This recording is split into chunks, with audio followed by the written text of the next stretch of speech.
दोस्तों, प्रकृति ने हमारे शरीर को 5 तत्वों से बनाया है, लेकिन कलयुग के इंसानों ने उसमें एक तत्व और अधिक कर दिया है और वह तत्व है पैसा। जी हां दोस्तों, ये सच है कि पैसों से सारी चीजें नहीं खरीदी जा सकती हैं, लेकिन ये भी सच है कि पैसों से लगभग सारी चीजें खरीदी जा सकती है। एक बार की बात है, एक गांव में एक संत प्रवचन दे रहे थे कि पैसों के पीछे मत भागो, यह माया का दलदल है और इस माया के दलदल में एक बार जो फंस गया तो वह पूरी जिंदगी दुखी ही रहता है। और ये सुनकर वहां बैठे सभी लोग इसी बात पर तालियां बजा रहे थे। उन्हें यह बात नहीं पता थी कि यह संत इसी बात को बोलने के लिए पैसा लेता है।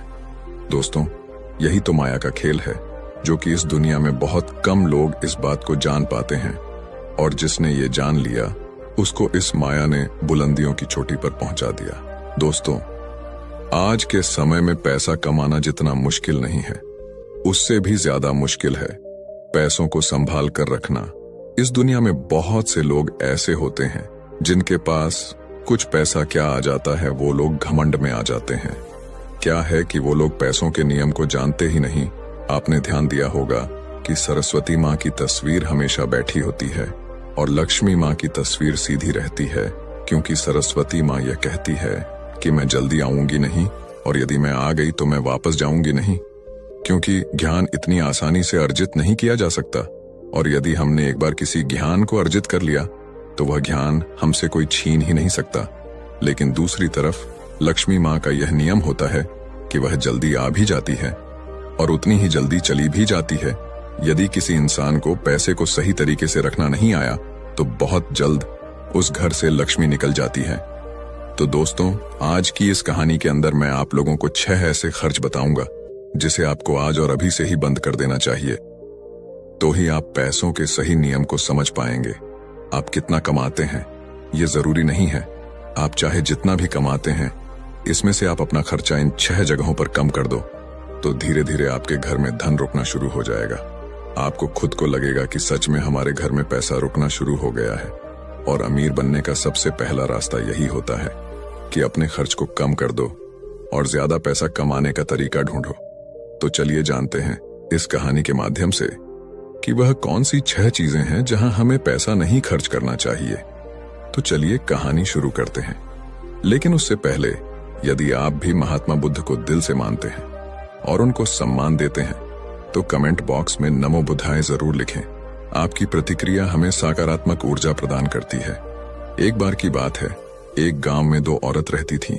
एक के पास एक भैंस थी और एक के पास एक बकरी थी। जिसके पास भैंस थी, वह औरत सही तरीके से किसी भी चीज को संभाल कर रखना नहीं जानती थी। उसकी भैंस दूध तो बहुत देती थी, लेकिन उस औरत ने दूध की कीमत कभी जानी ही नहीं, और वह दूध घर की बिल्ली को पिला देती थी और उस दूध को ऐसे ही खर्च कर देती थी। दूध को सही तरीके से उपयोग में कैसे लिया जाता है वह औरत जानती ही नहीं थी। और जिसके पास बकरी थी वह दूध की कीमत जानती थी और वह दूध के एक एक बूंद को बचाकर रखती थी और उससे दही जमाकर घी निकाल लेती है, और धीरे धीरे वह बहुत सारा घी इकट्ठा कर लेती है। अब जिसके पास भैंस थी, उसने दूध की अहमियत कभी जानी ही नहीं थी। उसने कभी भी दूध से घी निकालने के बारे में सोचा ही नहीं था। फिर एक दिन उसके घर में कुछ मेहमान आ जाते हैं, और मेहमानों को तो रूखी रोटी नहीं खिलाया जा सकता, ये तो हम सभी जानते हैं। तो इसीलिए वह औरत उस औरत के पास जाती है जिसके पास बकरी थी और उस औरत के पास से 1 पाव घी ले आती है। वह औरत यह कहकर घी लाती है कि मैं जल्द ही अपनी भैंस का दूध निकालकर घी निकालूं तो मैं तुम्हें तुम्हारा घी वापस कर दूंगी। और बकरी रखने वाली औरत उसको उधार के तौर पर घी दे देती है, और फिर वह औरत अपने मेहमानों को खाना खिला देती है। उसके बाद बहुत दिन निकल जाते हैं, लेकिन वह भैंस रखने वाली औरत उसको घी वापस नहीं करती। एक दिन फिर बकरी रखने वाली औरत भैंस रखने वाली औरत के पास जाती है और कहती है कि मैंने तुम्हें एक बार घी दी थी तो मैं वह घी वापस लेने आई हूं। यह सुनकर वह औरत कहती है, कौन सा घी? तू भला मुझे घी कैसे दे सकती है? मेरे पास तो भैंस है और तेरे पास तो बकरी है, और मैं भला तुझसे घी उधार क्यों मांगूंगी? मेरे पास तो इतनी अच्छी भैंस है और उसका तो बहुत ज्यादा दूध होता है। मैं तो खुद उससे घी निकाल लेती हूं। मैं भला तुझसे घी क्यों उधार लूंगी? यह कहकर वो औरत घी देने से मना कर देती है और फिर बकरी रखने वाली औरत वापस आ जाती है, क्योंकि उसको यह पता था कि कोई भी अब उसकी बात पर विश्वास नहीं करेगा, क्योंकि उसके पास तो भैंस है। लेकिन फिर भी उसने कई लोगों से इस घटना को बताया, पर इस बात को कोई मानने को तैयार ही नहीं था। सबका जवाब एक सा था कि भला भैंस रखने वाला इंसान बकरी रखने वाले से घी उधार क्यों लेगा। ये बात कोई भी मानने को तैयार नहीं था। लेकिन उसी गांव के बाहर एक गुरु रहते थे और फिर वह बकरी रखने वाली औरत उस गुरु के पास जाती है और उन्हें अपनी सारी समस्याएं बताती है। उसके बाद उस गुरु ने भैंस रखने वाली औरत को अपने आश्रम में बुलाया और फिर वह औरत भी उस गुरु के पास पहुंच जाती है और वह भी अपनी बात बताते हुए कहती है कि गुरुदेव ये झूठ बोल रही है, मेरे पास तो भैंस है और भला मैं इसे घी क्यों लूंगी। अब उस गुरु को इसका फैसला करना था कि क्या सच में भैंस रखने वाली औरत बकरी रखने वाली औरत से घी उधार ली है या नहीं, क्योंकि बकरी का दूध तो बहुत कम होता है और भैंस का दूध तो बहुत ज्यादा होता है। तो क्या जरूरत हो गई कि एक भैंस वाली को बकरी वाली से घी उधार लेना हुआ। अब गुरु बहुत देर सोचते हैं और उसके बाद दोनों औरतों को अपने पास बुलाकर एक एक लोटा पानी देते हुए कहते हैं कि यह पानी लेकर जाओ और दोनों ही अच्छे से हाथ पैर धोकर आओ। अब एक लोटा पानी देखकर भैंस रखने वाली औरत कहती है कि गुरुदेव सिर्फ एक लोटा पानी से हाथ पैर कैसे धो पाऊंगी। लेकिन बकरी रखने वाली औरत उस लोटे को लेकर चली जाती है और वह अच्छे से अपने हाथ पैर धोती है और उसके बाद भी वह लोटे के अंदर कुछ पानी बचा भी लाती है और वापस गुरु के पास आ जाती है। लेकिन वह भैंस रखने वाली औरत लोटा लेकर जाती है और उसने सिर्फ अपना हाथ धोया और उस लोटे को खाली करके वापस ले आती है। जैसे ही वापस लाकर दोनों औरतें लोटा रखती हैं, तभी वह गुरु कहते हैं कि भैंस रखने वाली औरत ने बकरी रखने वाली औरत से घी ली थी और उसे घी वापस करना चाहिए। अब जो गांव के लोग पास में बैठे थे उन्होंने कहा, गुरुदेव इससे कैसे साबित हो सकता है कि भैंस रखने वाली औरत ने बकरी रखने वाली औरत से घी उधार ली है। उसके बाद वह गुरु कहते हैं कि जरा इन लोटों पर ध्यान दो। इस औरत ने लोटे में इतना पानी बचा भी लिया और हाथ पैर मुंह सब धो लिया। यह होती है किसी भी चीज की अहमियत को समझना। और दूसरी औरत ने सिर्फ अपने मुंह को धोकर ही लोटे का सारा पानी खत्म कर दिया, क्योंकि उसको इस पानी की कीमत नहीं पता थी। और जिस चीज की हमको कोई कदर नहीं होती, वो भले ही हमारे पास कितने भी हो, वह नष्ट हो ही जाती है, वह खत्म हो ही जाती है। और यदि हमारे पास कोई भी चीज कम है और यदि हम उसको सही तरीके से इस्तेमाल में लेते हैं और उसकी कीमत को जानते हैं, तो जरूर उससे हम फायदा ले सकते हैं। जैसे कि बकरी रखने वाली औरत ने दूध बचाकर उसे मक्खन निकाली और उससे घी बनाई, और दूसरी तरफ भैंस रखने वाली औरत को दूध की कदर नहीं थी, इसीलिए इतना दूध होने के बावजूद भी उसके घर में मेहमानों के लिए घी नहीं था। ये बात सत्य है। उसके बाद भैंस रखने वाली औरत उस गुरु के चरणों में गिर जाती है और कहती है, महाराज मुझे क्षमा कर दीजिए, मैं अभी घर जाकर उसको घी वापस दे दूंगी। उसके बाद वह गुरु कहते हैं कि बूंद बूंद से सागर भरता है। हमारे पूर्वजों ने यह कहावत यूं ही नहीं बनाई कि हमारी छोटी छोटी बचत हमारे भविष्य में एक महत्वपूर्ण लाभ बनकर हमें मिलती है, और यह बात बहुत ही कम लोग जान पाते हैं। और यही बात हमारे घर में लक्ष्मी पर लागू होती है। यदि हम लक्ष्मी को बचाएंगे तो वही लक्ष्मी हमें भविष्य में अधिक लाभ बनकर मिलेगी। तो दोस्तों, ये कहानी तो आपको समझ में आ ही गई होगी। तो आइए अब जानते हैं वह 6 खर्चों के बारे में जो हमें आज से ही बंद कर देना चाहिए। पहला खर्च जो आपको आज ही बंद कर देना चाहिए वो है दिखावा करना। आपके अगल बगल में किसी ने महंगी कार ले ली तो अब आपके मन में जलन होने लगती है कि मुझे भी जल्द ही कार लेनी है, और यही दिखावे का खर्च आपको पूरी उम्र गरीब बनाकर रखता है। दोस्तों, हम में से ऐसे बहुत से लोग होते हैं जो सिर्फ दिखावे के चक्कर में ही बहुत सारा ऐसा सामान उठा लाते हैं जिससे कि दूसरों के सामने अपना रुतबा अधिक हो सके।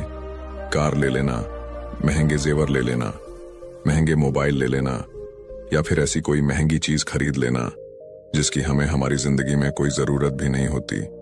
और जब उन्हें कोई समझाता है तो कहते हैं कि हम किसी से कम हैं क्या। वह लोग यह नहीं समझते हैं कि इससे हमारा सिर्फ नुकसान होता है, ना कि कुछ फायदा।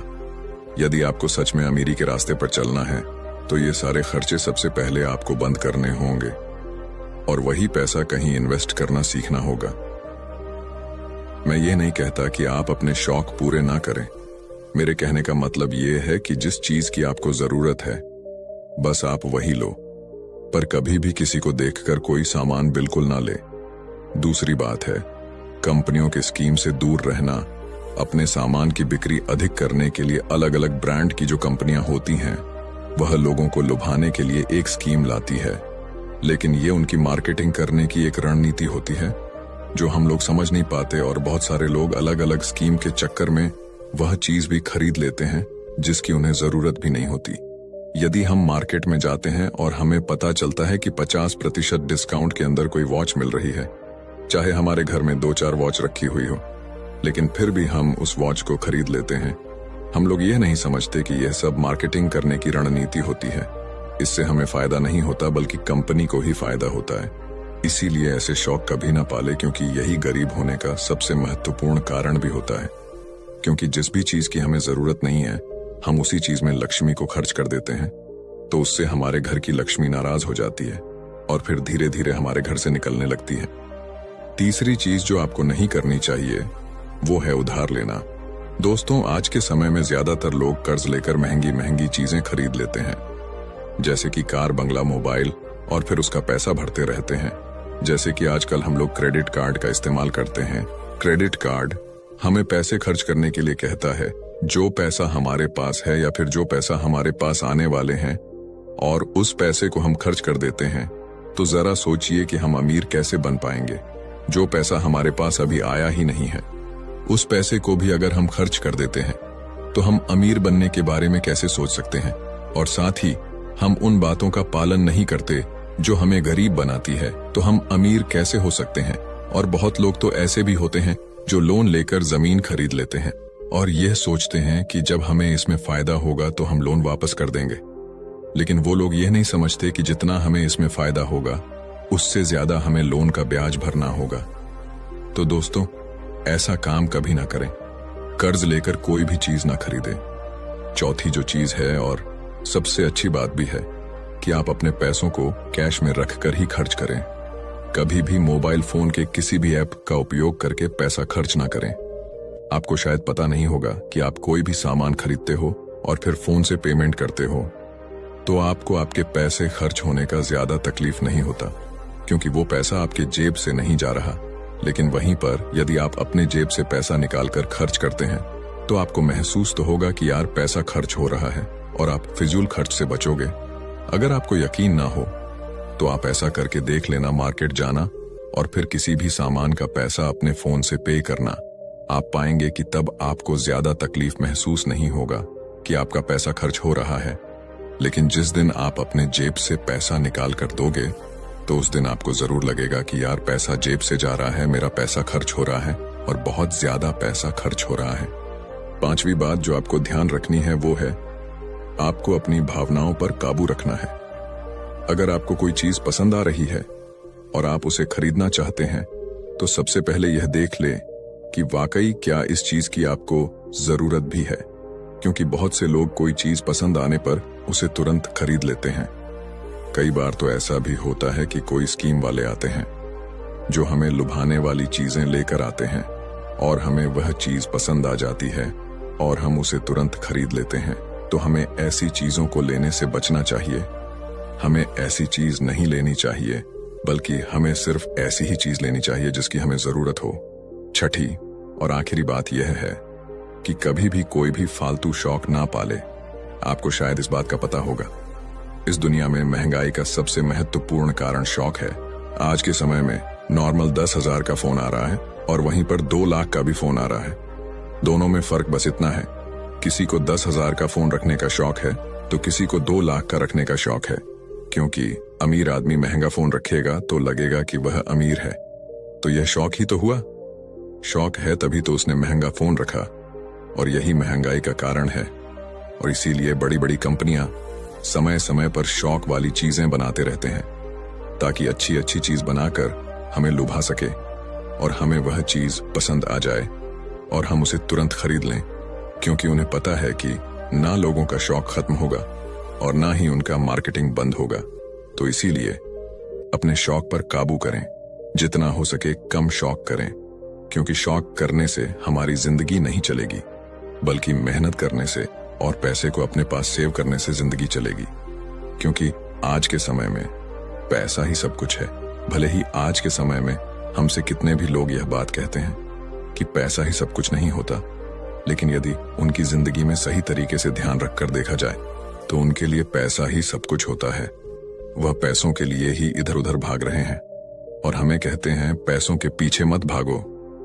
तो दोस्तों, इस वीडियो में मैंने कुछ फिजूल खर्च बताने की कोशिश की है ताकि उन खर्चों को आप कंट्रोल में कर सकें और आपके पास पैसा बचे और जरूरत के समय वह पैसा आपके काम आ सके। और वह पैसा जब जरूरत के समय हमारे काम आता है तो हमारे दिल को जो शांति मिलती है वह सच में बहुत ही अद्भुत शांति होती है। तो उम्मीद है आपको वीडियो पसंद आई होगी। अगर हाँ तो इसे लाइक करें और कमेंट बॉक्स में नमो बुद्धाय लिखें। तो मिलता हूं आपसे अगले वीडियो में, तब तक के लिए खुश रहिए और सीखते रहिए।